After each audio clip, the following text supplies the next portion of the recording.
How good are you being alone?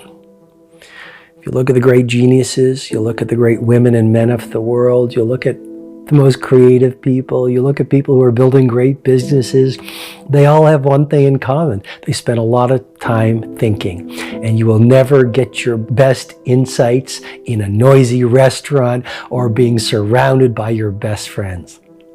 We live in a world that in many ways says, well, if you want to be liked and if you want to fit in, make sure you have a lot of people around you and your life is layered with lots of complexity and shiny toys and bells and whistles.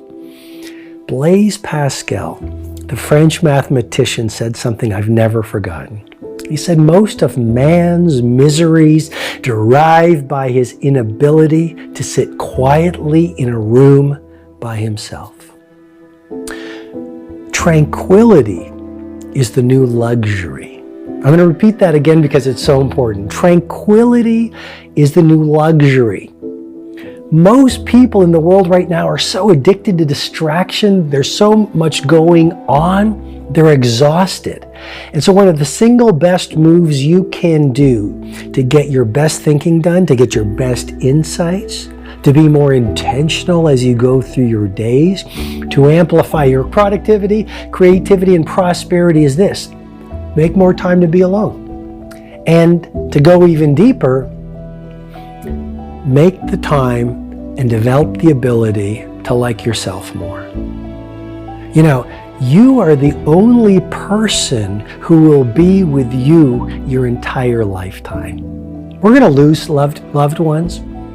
People come and go.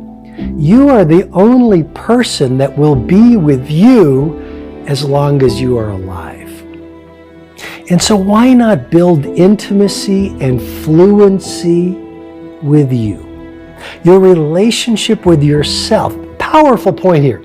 Your relationship with yourself sets up your relationship with your spouse, the rest of your family. Your relationship with yourself is really what drives your relationship with your teammates and co-workers.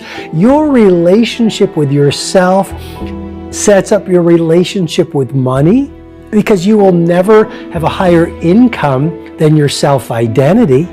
Your relationship with yourself drives your performance in your career. Your relationship with yourself sets up your entire relationship with your world. The doorway to success then swings inward, not outward. And as you build that relationship with your final self, as you build a relationship with your values, as you build the relationship with your gifts and your talents, as you meditate and contemplate and reflect on your true wisdom, what starts to happen is you peel away your ego, which is simply the voice of your fear. And you get to know that inner warrior and that primal genius that lurks within every human heart. You have it. But is your ego screaming more loudly than your inner hero? And if that's the case, then you're not intimate with who you truly are. Life's greatest betrayal is not knowing who you truly are. I mean, that's it huge. Works. It's been a lifesaver for me. Oh, I do it, and I do it whenever I get like spare time. I was at the doctor's office this morning, and I knew it was going to be 20 minutes, so I just sat there with my eyes closed for 20 minutes, and I meditated. You know, when I was growing up, there was this statement. I think it was Pascal. He said, you know, all of man's problems arise because he cannot sit by himself in a room for 30 minutes alone. And it's very true. I always needed to be stimulated, and when the iPhone came along, boredom was dead. I would never be bored again. Even if I'm standing in line, I'm on my iPhone, and I thought it was great. And when I was a kid, I used to try and overclock my brain, be like, how many thoughts can I think at once? The answer is only one, but I would try to think multiple thoughts at once, and I was proud of that. I was proud that my brain was always running, this engine was always moving. And it's a disease. It's actually the road to misery. And now that I'm older, I realize you actually want to, again, rest your mind. You want to learn how to settle into your mind. And now, I look forward to solitary confinement. You leave me alone for a day, it'll be like the happiest day I've had in a while. And that is a superpower that I think everybody can attain. The superpower of learning to be alone and enjoying it. Yeah. Yeah. Well, I think it's critical, and I do think that these times where you just think about things, just be alone and think about things, are so rare these days. And I think during those rare times is when you really get to understand what you actually believe or don't believe. Yeah, it's funny. When I first started meditating, it was really hard, right? Because everybody, I think a lot of people who listen to this broadcast, they've heard of meditation that has a good rep, so everybody tries it, they struggle, they kind of give it up. It's one of those things that everybody says they do, but nobody actually does, right? It's like not eating sugar, right? Everyone talks about how, I don't eat sugar, but then the dessert tray rolls around and everyone's going for the cookies, right? Yep. So it's become one of those things, and in fact, it's now even become a signaling thing, where it's like, oh, how much did you meditate? I meditated this much. Or, there are people now wearing headbands saying with Tweety birds that chirp at them when they're in deep meditation. I don't know how they make it work, but they'll be like, I got a lot of chirps today. How many chirps did you get? Oh, right? God. Oh, your meditation technique is wrong. Mine is right. But really, all it is the art of doing nothing. Okay, and it's important because I think when we grow up, right, there's all this stuff happening to you in your life, and some of it you're processing. Some of it you're absorbing, and some of it you should probably think a little bit more about and work through, but you don't have time. So it gets buried in you, and it's all these preferences and judgments and unresolved situations and issues. And it's like your email inbox. It's just piling up, email after email after email that's not answered, going back 10, 20, 30, 40 years. And then when you sit down to meditate, those emails start coming back at you. Hey, what about this issue? What about that issue? Have you solved this? Did you think about that? You have regrets there? You have issues there? And that gets scary. People don't want to do that. So like, it's not working. I can't clear my mind. I better get up and not do this. But really what's happening is it's self-therapy. It's just that instead of paying a therapist to sit there and listen to you, you're listening to yourself. And you just have to sit there as those emails go through one by one. You work through each of them until you get to the magical inbox 0. And there comes a day when you sit down, you realize the only things you're thinking about are things that happened yesterday, because you've processed everything else. Not necessarily even resolved it, but at least listened to yourself. And that's when meditation starts. And I think it's a very powerful thing that everybody should experience. And that's when you arrive upon the art of doing nothing. Well, I think it's even a problem that most people are getting their meditation from an app.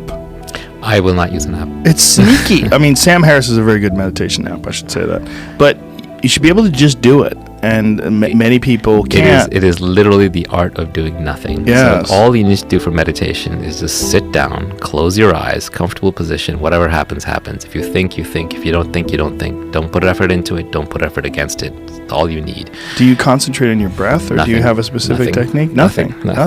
No, you just sit. You just sit. I think about my breath. That's all I do. I try to only concentrate on breathing. I used to do that, but at some level, all the concentration, every meditation technique is leading you to the same thing, which is just witnessing. Yes. And concentration is a technique to still your mind enough that you can then drop the object of concentration.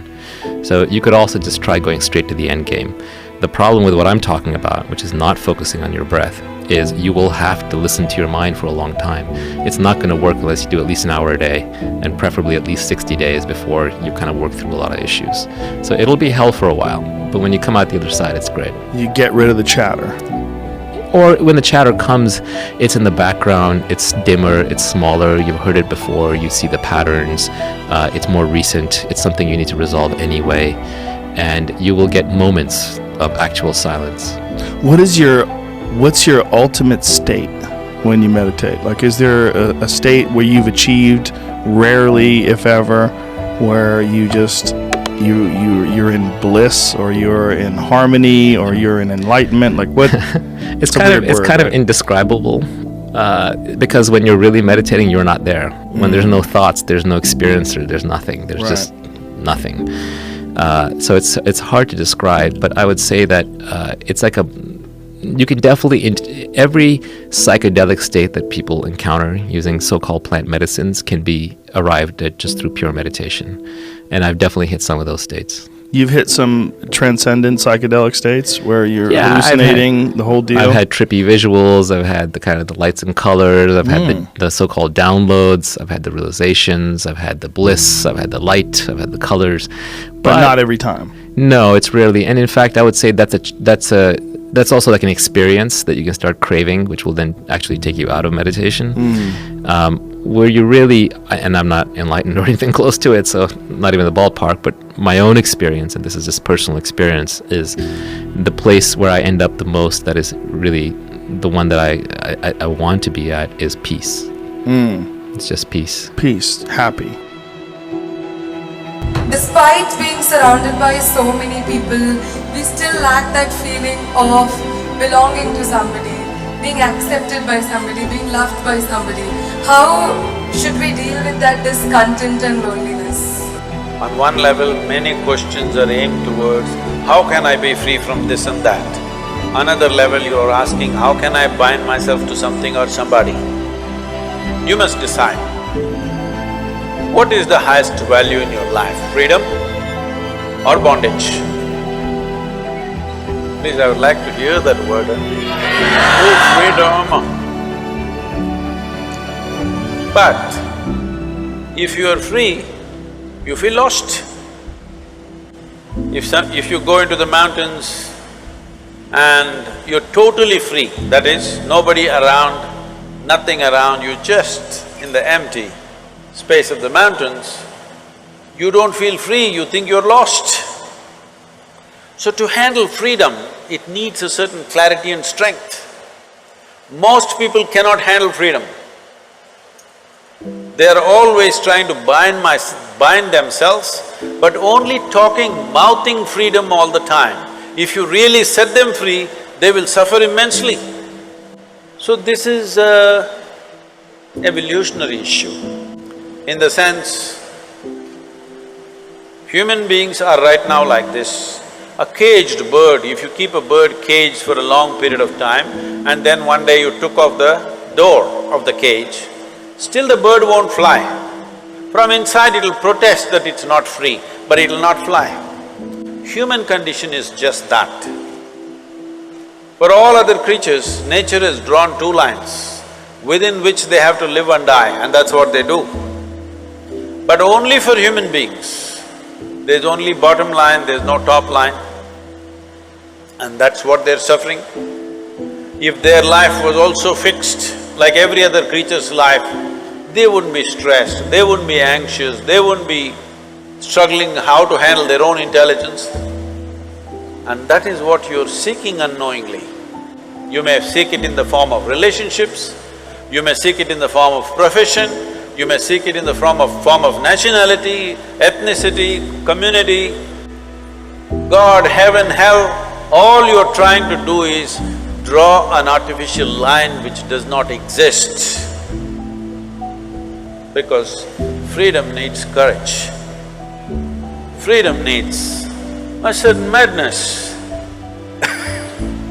If you're very sane, you cannot be free because you will go between the two lines of logic.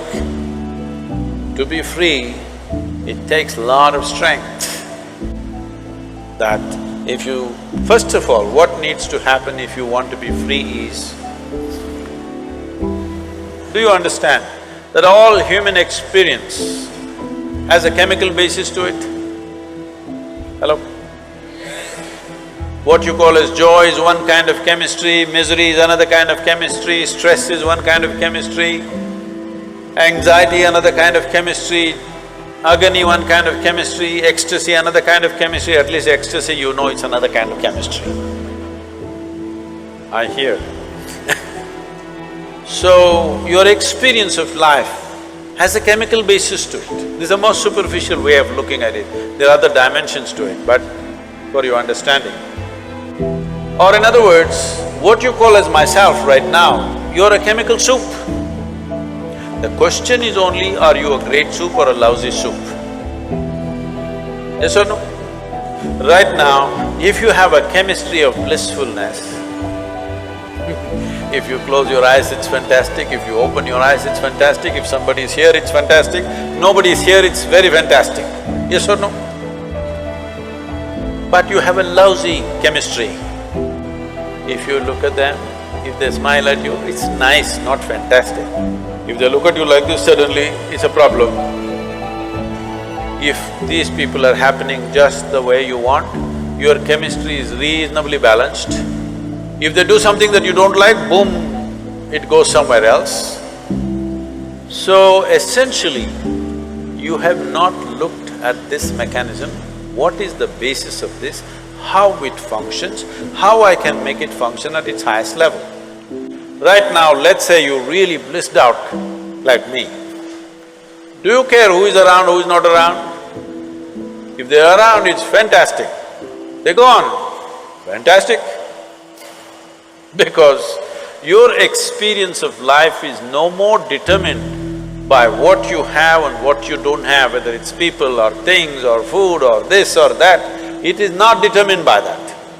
Once your way of being is not determined by anything outside of you, then there is no such thing as loneliness. But you will enjoy your aloneness because whether you like it or you don't like it, at this young age, it's a little difficult to understand this, whether you like it or you don't like it, within this body you're always alone, isn't it? Whether you do interaction or intercourse or whatever, still you're alone in this body, yes or no? Hello? If you don't learn how to handle this aloneness, you have not learned anything about life. This is the most beautiful thing.